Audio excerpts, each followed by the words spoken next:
Thank you. One more round of applause for this dynamic group of women. Yay, amazing.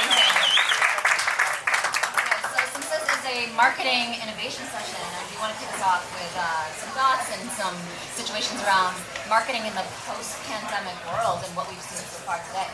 Closer to the mic. Here we go. Can you hear me now? I know, I'm like, what is this? Who are we? Meenakshi, I'd actually like to kick it off with you. Can you begin by sharing how your marketing strategies have evolved throughout the course of the pandemic?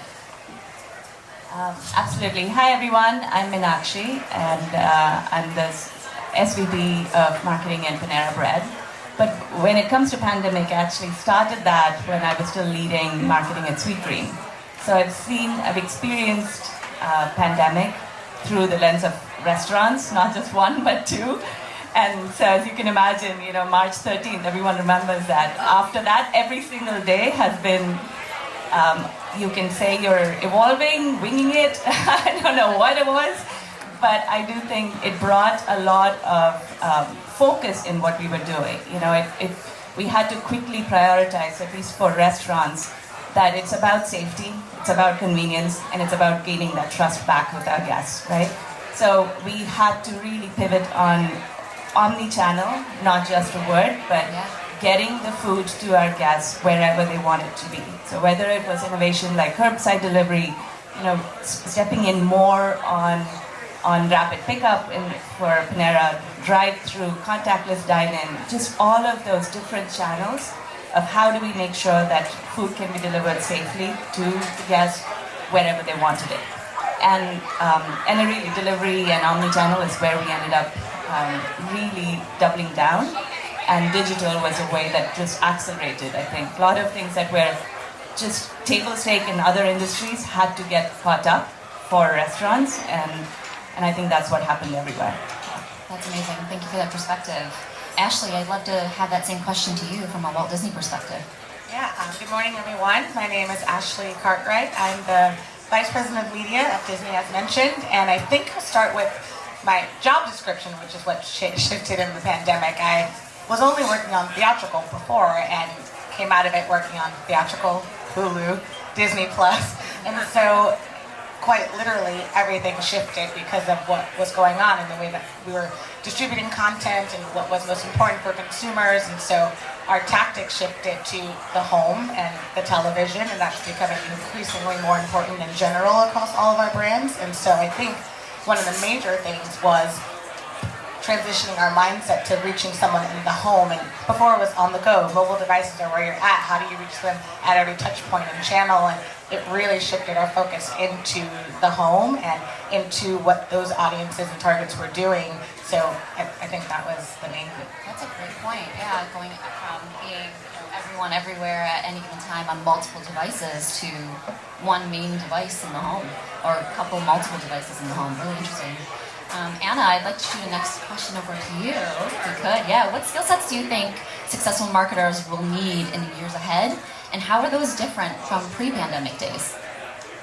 I wouldn't say that they're different from pre-pandemic days, but we've heard a lot about empathy, we've heard a lot about listening, we've heard a lot about compassion, and I think we probably were doing some of that before, but I think when everything slowed down and we kind of got in our little bubbles and we started to really listen to each other, not just each other, but ourselves, right? When the din of the office has kind of calmed down and it's now suddenly the chaos of your home, to listen to yourself.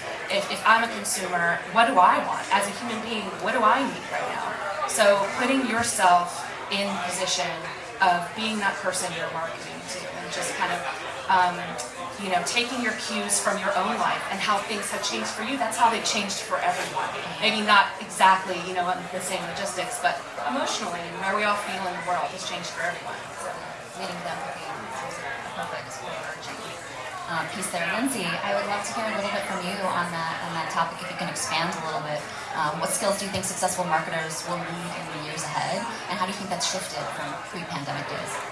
Yeah, I love the conversation on empathy, because I think, in a time where people have been locked down and at their homes for many, many years, people are getting back out there, but it's been really isolating for a lot of people. I think where you're consuming a lot of content, and you're hearing a lot of real stories, but you feel sometimes pretty alone, even in a really loud, noisy house, or even in a very crowded Zoom conference. Yeah. So I think empathy is a great call out for marketers of the future, and I also think it's a skill that really people are looking for in their bosses too.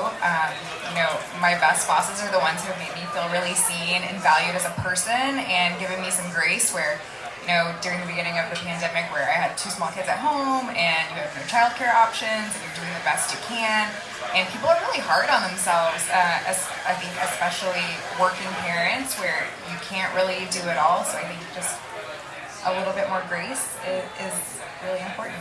That's a great point. Please, Caty. Yeah, I would just add, I think it was ironic how, the world kind of slowed down and closed down, but the pace of marketing accelerated in that time. And I know for us, not that we get complacent, but marketing, I think, in some ways, or maybe at that time, was sort of a one-way conversation. And for us, it was about stopping, listening, understanding what was going on, and starting to have a different kind of two-way conversation with our customers. And just the pace, right? So to your question about what do marketers need moving forward, mental agility, I think. And it's around pace, it's around new and different ideas, it's around new ways to connect with people, because we use the saying all the time in our office, what got us here is not going to get us there. And we're really trying to build that culture because everybody on our team needs to have that mindset moving forward. I love that. Yeah, that's amazing. We are going to touch a lot more on work from home and parenthood and pandemic life a little bit more, but I do want to touch on a little bit, Caty, I'd love your perspective on, marketing during a world event like a pandemic or even a crisis like we're seeing in Ukraine can be extremely challenging. How are brands working to set the right tone while remaining extremely authentic to their brands? Thank you. They're culture. How are brands doing that? I can speak to how we're doing it.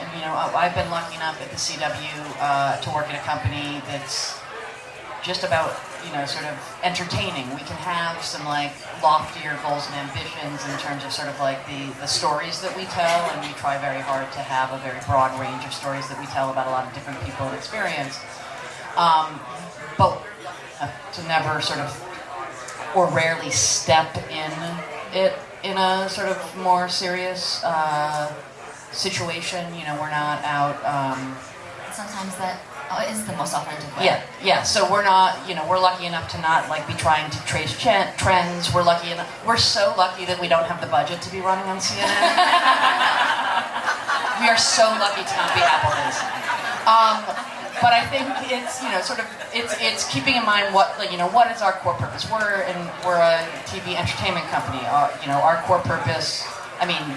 Our core purpose is to sell ads, but our core purpose as humans is to entertain. And so we've got great shows that do that, and that can take people's minds away, but also not minds away, but their cares away.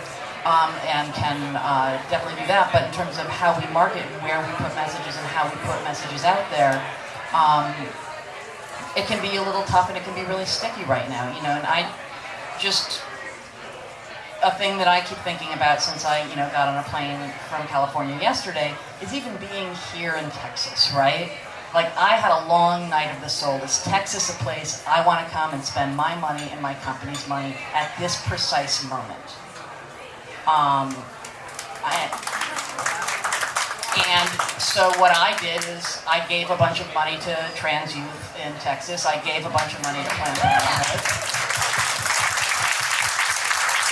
And, I did some research and I was like, well, wait, no, Austin's, probably where all the trans youth are. So, so I should be here sort of with my pocketbook voting for them. But, it's not just Texas and today, and God bless the Disney company stepping in. It's so bad this week in Florida. How do you not know your core consumer at all? So I think it's about remembering who your core consumer is, remembering who you want to be as a human, and making sure that your message is aligned with that. How about that? That's what marketers can do. Yes, and thank you for remaining personally authentic. Appreciate that. I do want to continue the brand storytelling conversation, and I want to kick this over to Patty. First of all, congrats to State Farm on the 100th anniversary this year. Yes, amazing. And congrats on the huge success of Jake from State Farm. I feel like everyone knows Jake from State Farm. I'd love to hear a little bit more about you on how that campaign was developed and really how you market a non-tangible product. Well, no one asked us about Jake from State Farm, so this is great. No, I'm kidding. It's a blessing. And a curse? Yes, no, it's a blessing. I would say that, you know, our brand strategy is really built around making our specifically brand IP as famous as possible. So we have a long-standing tagline, like a good neighbor. State Farm is there. I love it. And, you know, we knew that we had something special with that character who was just a cameo in a commercial way back when, right? So our whole goal in bringing him back was to create a branded piece of IP that we wanted people to talk about and be part of the cultural lexicon, but we knew no one could ever talk about without talking about our brand. So we have a lot of discussion in our brand strategy about use of celebrity and the role that plays, and I think we all saw in the Super Bowl this year that really sort of ballooning out of control. And it has its place, right? We have spokespeople, you know, athletes, whatever. But what we love about Jake is he's in that fine line space between being a branded character and being a real person. And there's magic and there's lightning in a bottle in that because it is, you know, giving dividends from a branding perspective that we couldn't have imagined. But the key to that is making sure you have the right person in that role. I was going to say, real severe background checking. Yeah. But truly, like, he brings a lot of his own personality and heart and soul to what he's doing for us, and it is a huge difference maker. So it's been super successful, you know, this last week, there was a video on TikTok that someone posted. And this guy had just a few hundred followers. He posted a video. Have any of you seen it? Okay, so Jake from State Farm's walking off the court from All-Star Weekend, All-Star Saturday night, and this guy's like, "Hey, it's Jake from State Farm," and he holds up his camera, and literally Jake is just on his own time, right? Like, we had him sitting down there, I'll admit to that, but just his own personality says, "Hey, like a good neighbor," and the guy doesn't say anything, and he's like, "Come on, say it." And he's like, "State Farm is there." And he's like, "Yeah." So he posts this video, and I think it was 9 million views maybe this morning. Completely organic. Wow. So that happens when you create the right conditions to have a piece of branded IP out there in the world, and from a branding perspective, it's invaluable. That's amazing. Anna, I'd love to have you expand on that a little bit. Yeah, I'd love to add to this. I think that, you know, Odyssey, even under a different name before last year, had really a lockdown on human connection, right?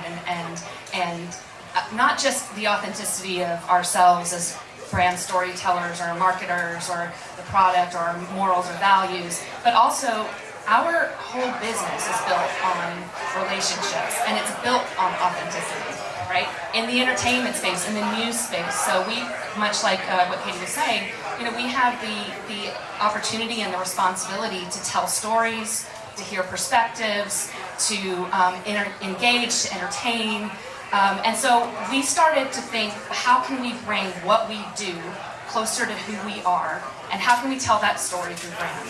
And so what we've started to see is, in our brand storytelling, we're fans too, you know? We're fans of the music. We know the music, we know the news, we're fans of it all. Let us come to you as we are, as you are, and meet together and really have a one-on-one personal relationship. People have relationships with our talent. Our best programmers in the country program our stations.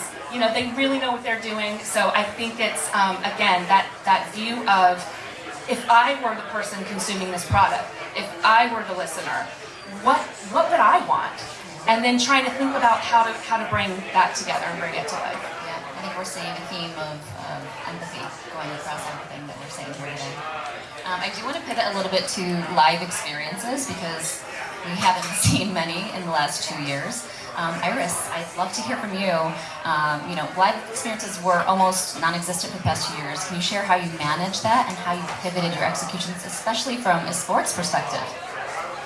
Hi everybody, good morning. I think for me, I was listening to everybody and understanding that we're on the little sports bubble, and we realize obviously everything else that you guys and all the other companies have to be doing, but from us, from a live perspective, from an NBA, it really took the toll and really started getting us involved more in digital screens, especially in the bubble 2 years ago in Orlando.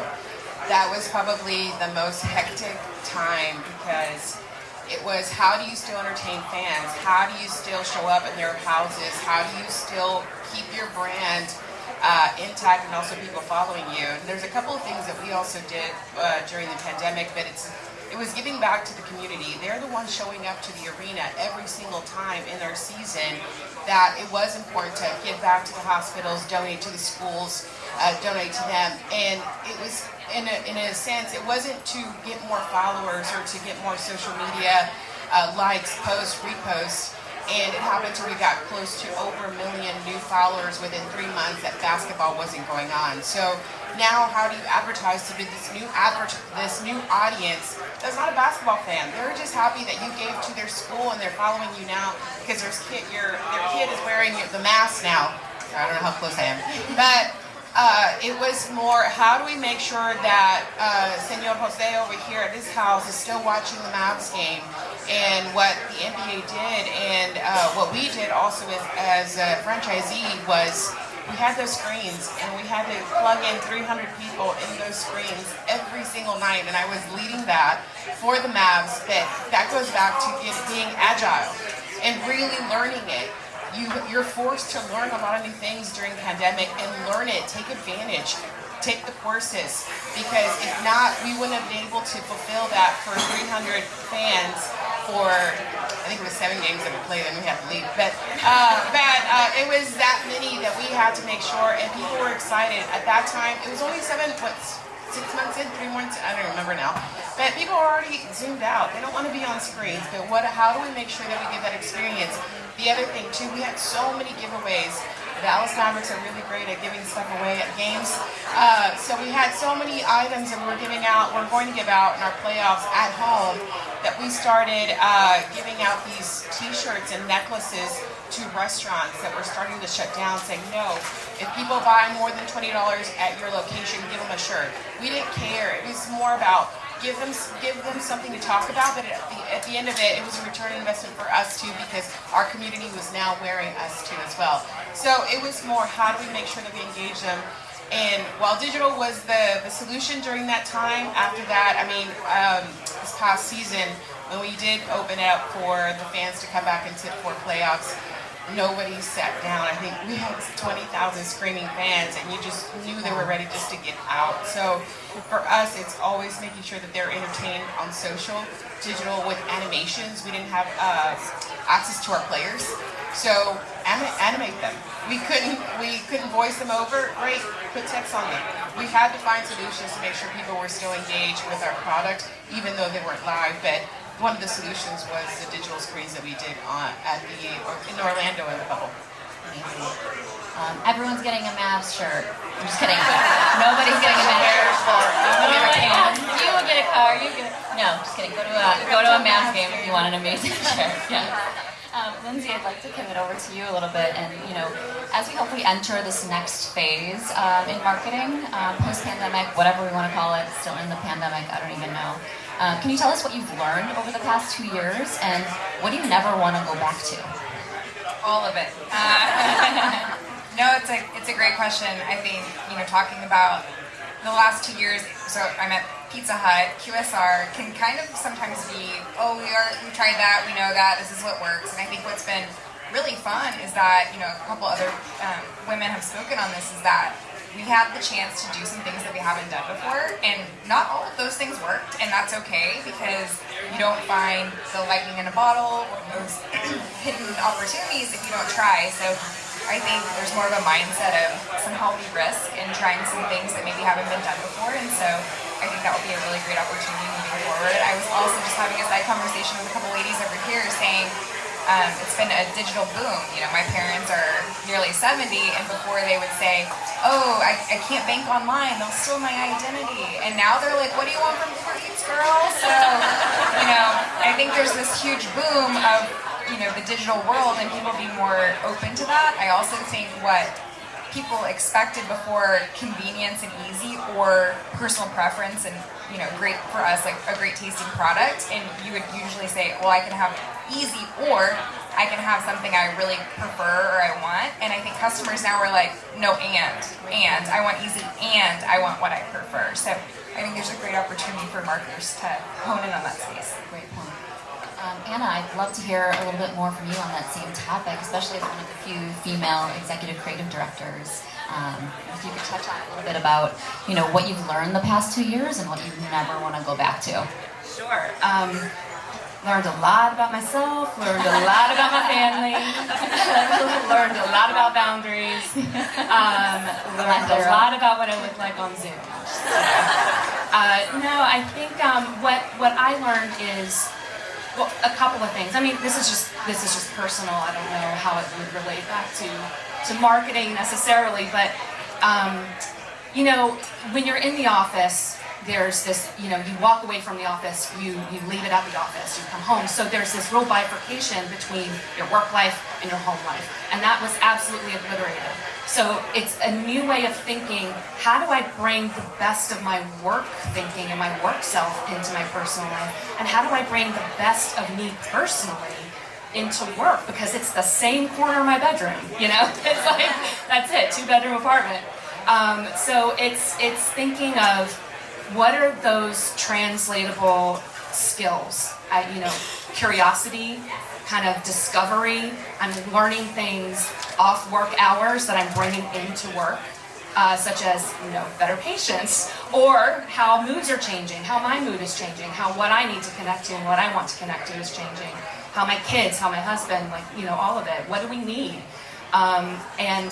Honestly, it has really forced us to show up as our authentic selves. So if you are leaving parts of yourself, like we've all been trained to do, you leave your personal life at home, you leave your work life at work, it really, you don't have that option anymore. So it's pushed me out of my comfort zone a little bit. It's made me a little bit more unapologetic about what I look like on Zoom. I think that's really helped me find a bigger voice and grow a lot more in the last couple of years.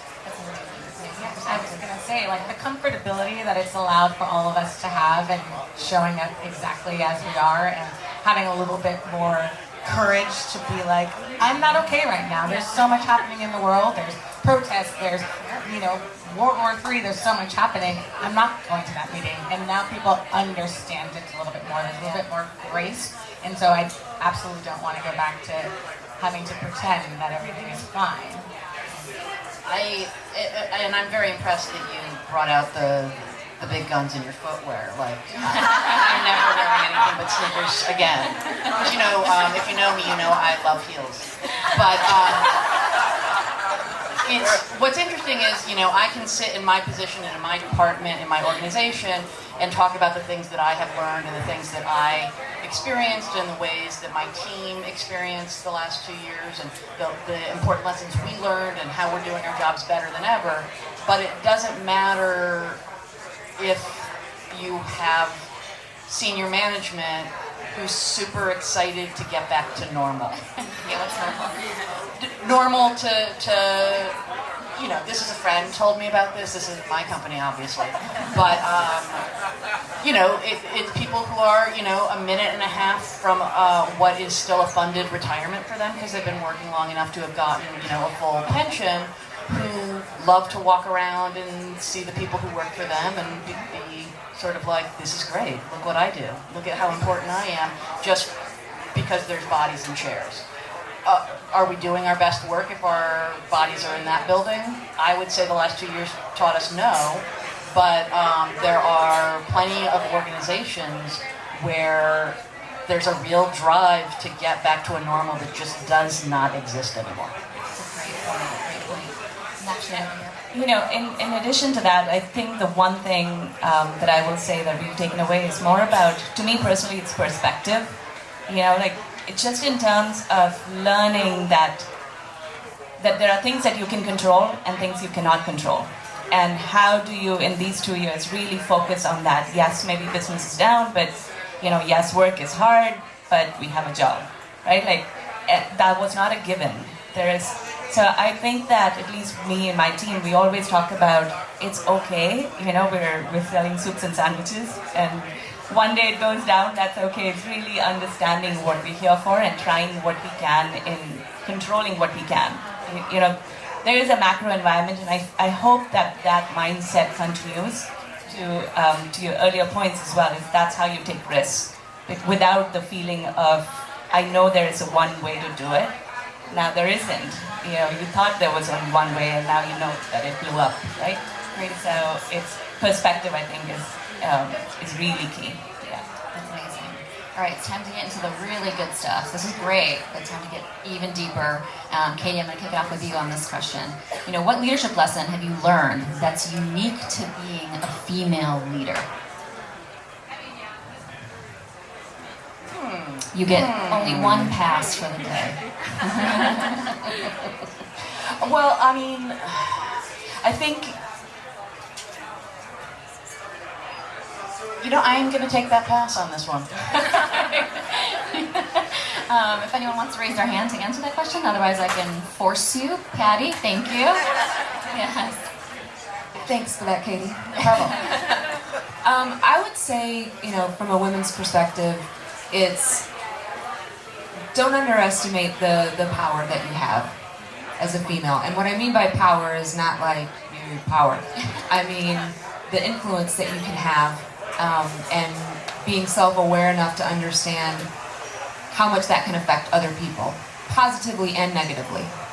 So I think because we are female, we are nurturing, and that's a big part of leadership. Just being self-aware enough to know how big of an impact you can have on other people, and the impact that can have to your organization when you do that systematically and you do that well. I always go by the quote, everybody probably knows it, Maya Angelou quote: people will forget what you said, they'll forget what you did, but they will never forget how you made them feel. And it's so true. Like, I have people, over the course of my career, who have made me feel a certain way, and it makes me then work a certain way for them. And as I progress and get more mature in my career, I see that happening with people that work for me and work with me as well. So just that influence you can have, don't underestimate your power, and it's something in the workplace, I think, for women. It's a really unique and special thing that we have to nurture others, and let that come out. I love that. What Patty said. Yeah. Just exactly. Anna, can you touch on that a little bit too for us? Just to jump in there too, I think if there's one thing that the last 2 years have really brought to light, is that we can be unapologetically ambitious, right? We can, when the world blows up that runway and that ladder and that rigmarole, right? That rigor of like going to the office every day and walking by the offices, you can be the architect of new things. And that's something that I've found in a creative career, but also just in the professional capacity as a whole. When everything has kind of turned upside down, find the door, find the window, right? The current to power might not be the way that it was a year before. You can blow things up and build something new. So find a way to do that, and that's yours, and that's your ambition. I love that perspective. Thank you. Yeah, clap. Can I add Please. well, something? And it's a reminder to self and to all of us is like celebrate our wins and boast a little bit more. That is something as a woman I've learned I had to do because no one else is going to do it sometimes. You have to have a group of women or men or allies to support you, to celebrate your successes and, both push you up and celebrate. And so I think that has been a key lesson for me and a key reminder for myself, is that you don't know what little black girl was watching and seeing that this is a position that she never knew was available to her. And so unless someone shows her and says something about it, it wouldn't be seen by her. And so just the reminder that we're all up here being badass women. And Yes. Yes.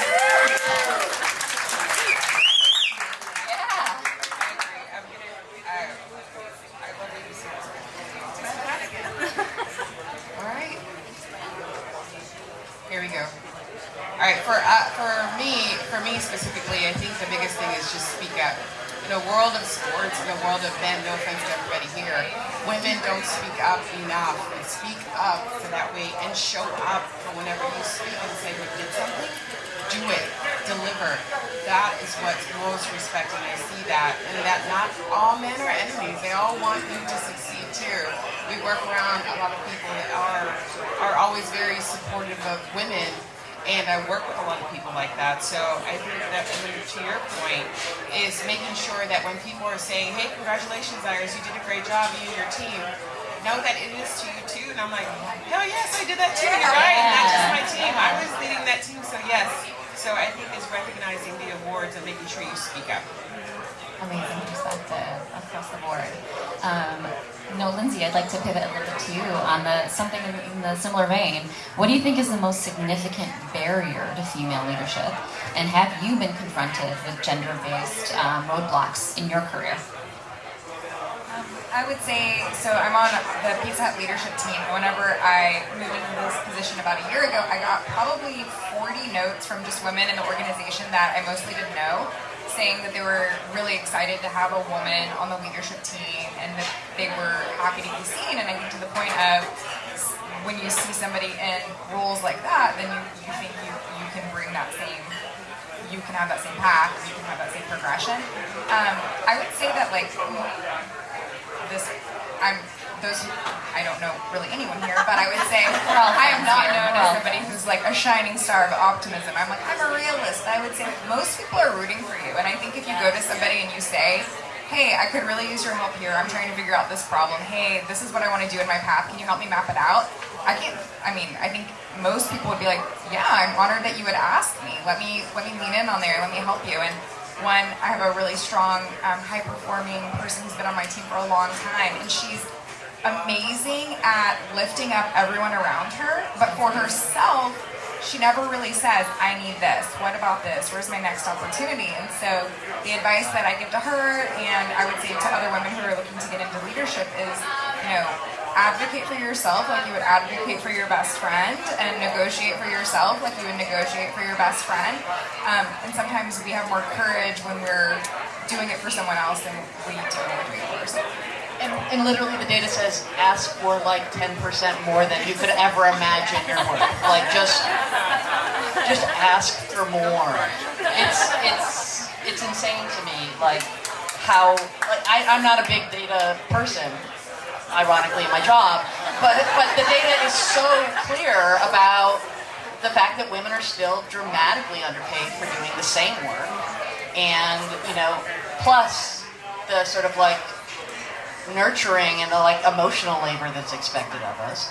But I would also say what I think is really important here is to talk not just about what it's like to be a female leader, but what it's like to be, I am, a white girl from Connecticut, but I'm a lesbian female leader in Hollywood, right? Like, I'm queer, I, am, again, very white, but there are a lot of, intersectionality is really important, and to realize that it's not just being women, it's being women who are from a certain class. Class is so pervasive in ways that I think we often try not to think about. But it's something to really keep in mind when you're going about your business and how you're negotiating with people and how you can learn to ask for what you want. One of the things I learned in the pandemic was my girlfriend told me when I had been doing some Zoom panel, and afterwards she was like, you need to learn how to say I. Because I spent the whole panel talking about what we do at the CW, and we did this, and we did that, and do. And she's like, and the guy was like, I did this thing I did was pretty cool. I invented the wheel. Yes, amazing. And That is pretty cool. Yeah. That he invented the wheel. It's amazing. And he's like, get this, 28. It's amazing. many facets of diversity I think are really important to highlight and to share. You'll be hosting the negotiation sessions after this panel, right? It's one-on-one negotiation training. Caty's Terrific. Yeah. Just come and touch me. Get your hand on me. I'll talk to you about it. All right, get us back on track, moderator. Patty, I would love to focus this question to you because you've spent almost the majority of your career at State Farm. So I'd love to hear how you navigated power structures earlier in your career and versus later in your career. And when you had more of an established leadership role, how were the differences between those two? Yeah, I am blessed to have been there for 23 years, which... Amazing. So I started when I was 5, yes. But it's weird, right? It's kind of, it's not normal necessarily for someone to spend that amount of time in a single place. But I fell in love with the company when I was brand new, and when I was 5, yes, thank you. And there's no reason for me to leave because I believe so strongly in what we do and how we do it. So yeah, I've been there a long time, and I've been in a lot of different positions as well. So even in the marketing organization, I started, as a junior person and have just worked my way through that organization. And over that course of time, there have been a lot of different power structures between our C-suite and the department and in the organization. And I can't say that I've purposefully navigated them. I would say that I've always just tried to be my true self. The mix of who we're sitting with. Diversity at that, Yes. And initially I used to think maybe I'm learning something about this concept and what I had was wrong, but later I realized it's about I'm bringing a different perspective. So say it. So it's like someone who, like everyone said here, people are rooting for you. They want people to do well. When they notice and they give you one little hint, then you realize that they took note, and then you start building that relationship, and I think that's how mentorship's built. At least in my experience, it's not always a formal, will you be my mentor? Yes, I will. It doesn't just work like that. Really great point. I think the informal nature of a lot of the mentorship that I had coming up really is wonderful, and I wouldn't be where I was without this really interesting woman I was a temp assistant for 6 months when I was 24, right? Who taught me things about business that I still use today. And for me, I don't understand why anyone would not be a mentor, right? I work very closely with my agency, which is, as always, staffed by 20-somethings, and then they age out and they go make more money than I do, selling, whatever. But but it's been wonderful. I've been at the CW for 16 years, which is absurd, because that's how old our viewers are. But I've had a real luck and opportunity of being able to work with really, really talented young people, and to be able to see them grow and watch them grow and offer, my advice and my candid assessments of things, and been able, because again, our average viewer is 16, I've been able to feed on their youth, and it makes me better at my job.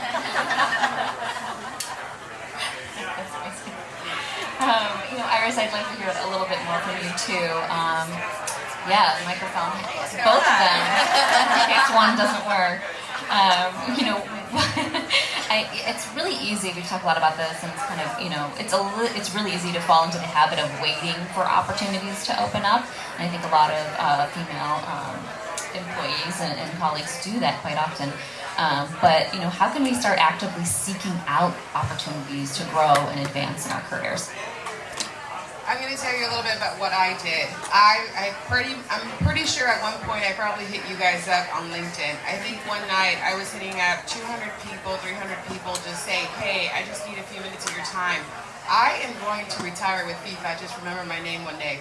But my goal has always been sports. There's a long story behind that we can certainly talk about on LinkedIn.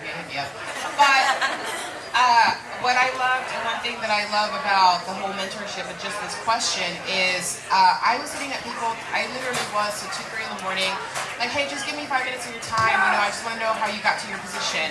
And I was hitting up people from CONCACAF, MLS, MLB, NHL. I wasn't going to get hockey, but I was going to hit up somebody. NBA, everything. But I was like, just give me 5 minutes of your time. And whoever has given that 5 minutes to those people, thank you, because I was that person too. And I've been at the Mavs for 4 years, and I became the CMO after 1 year. That it was because I was determined. I'm like, no, Mikita, I'm going to get there and work my ass off. Excuse me, but it's still morning. But it was more of how do you connect with people and thank everybody that really helped you. Because yes, you did all the legwork, no problem.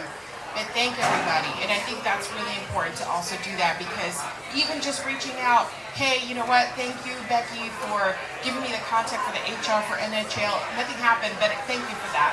And look at where I'm at now. My goal wasn't to be CMO for the Mavs, it just happened.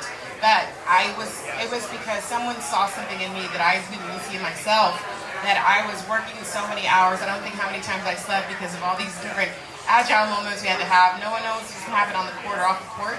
So we have to be ready for that, and I was the only marketing director. Thankfully, we now have 4. But it was that, thanking people. Make sure to thank them, even if it's just a quick note. Hey, you know what, I want to tell you this. I learned this because of you, blah, thank you. Great, then move on. But the main thing for me was really being dedicated to my craft and saying, no, I'm going to get there. No one else is going to move my legs. I am going to do it. There's a phrase in Spanish called, interest has feet.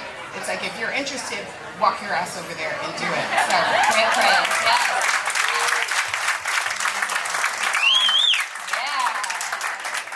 We do only have time for one last question. That's okay, and I want to put this out to the entire panel. What advice would you have for your younger self? I think that perfectly segues into that question. What advice would you have for your younger self as a little girl of 5 starting out at State Farm? Patty, what advice would you? Yeah, please. Okay, I'll go first. Listen more than you talk. Be willing to do things that other people won't. And love everybody at all levels. Beautiful.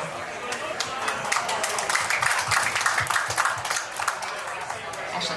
Stop planning so much. Just, ironic. That's all I do in my career is plan. Year ahead, 6 months. But it'll be okay. Stop planning so much. And slack. Like this idea of giving yourself slack and grace to explore and learn, and every step in any direction is a step in the right direction, because you'll learn something about yourself, what you do like, what you don't like, how you want to lead, how you don't want to lead. So slack and stop planning so much. Lindsay, I'd love to hear from you. I would say can you hear me? Yes.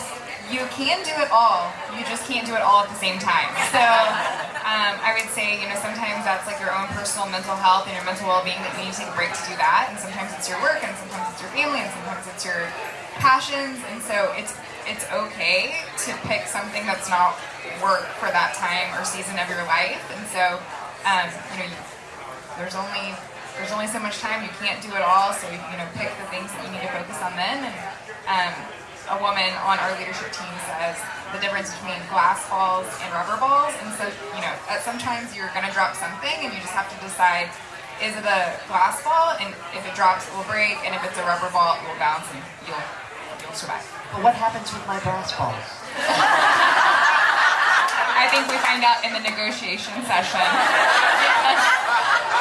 Post-panel negotiation sessions with Caty. Breast balls. Anna, please. So I grew up in South Carolina, where there's a lot of pressure to be polite and yes sir and yes ma'am, and children should be seen and not heard. And even today I still struggle a little bit with that. Like, is it my place to say something? Should I be more polite? Is this coming across as rude? I really want to go back. And recently I've learned I don't care. If I'm rude, you know what they always say, I'm not here to make friends. But you are. So every rung is a relationship. But you've got to be yourself in that relationship. But I would say it's still a struggle to shed some of that, like, I don't know if I'm enough. I don't know if I'm okay. the way that I am? Am I too much for this room? Is this idea too big for this conversation? And I would say to my younger self, just don't worry about it. Stay open. Stay open to receiving experiences, to different positions. Again, doors and windows. Don't forget the windows. And it's, just stay open. Yeah. We think you're enough. We think you're perfect just the way you are. Yeah, I mean, all these insights have been great, so I don't know how much more I'm going to add to this, but when I look back, I think it's a little bit of own it, you've earned it, it's not a race. You got there because you worked hard, and keep your mind open. I didn't know I was going to be here, but I knew what I was doing. I was enjoying it, and I was doing it well. Just do that, and things open up, and get that. Like, get the opportunity that comes in front of you with all you got, and that's the best you can do. And so give yourself slack. When I look back, I was like, wow, I had a good time. So at that point, I wasn't thinking. Enjoy the time. Yes, exactly. When I look back, I'm told I had a good time. I think enjoying yourself is really important in it. I 100% stumbled into this business. I had a temp job at the WB for 2 weeks, and now I'm at an evolved company and run the department. But I had no idea that media was a thing that happened. And when I was like, wait, what, that? And people choose the billboards, and then oh my God, it was so exciting. And I have always tried to be a sponge.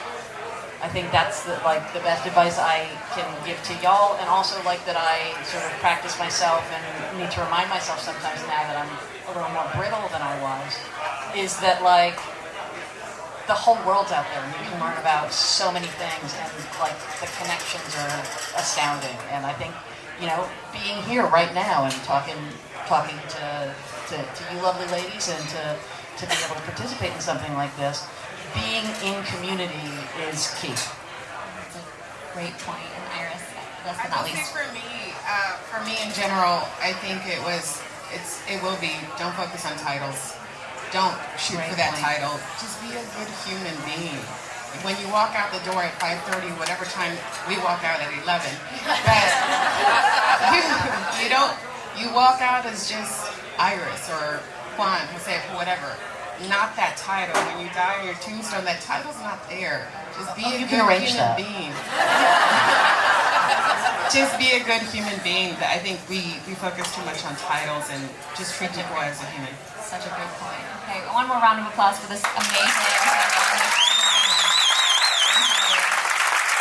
Thank you all for being here with us today, and thank you all for joining us in this wonderful panel.